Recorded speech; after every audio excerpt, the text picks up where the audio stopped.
onse amnamire Yesu mwana wa Mulungu arinkuzani ulemu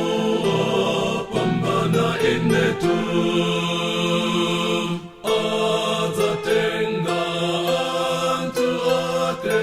akumvera pasipo iwo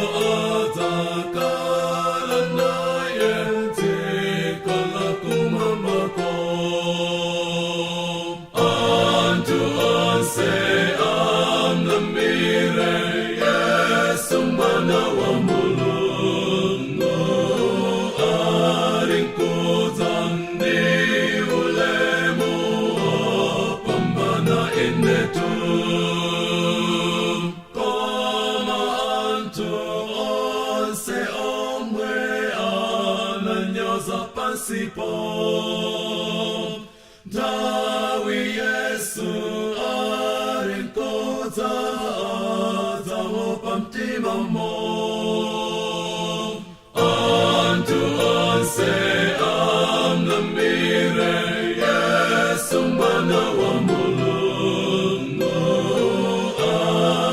arinkuzani ulemu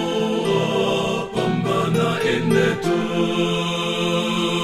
ife tonse tikumbuke mau ake onsewo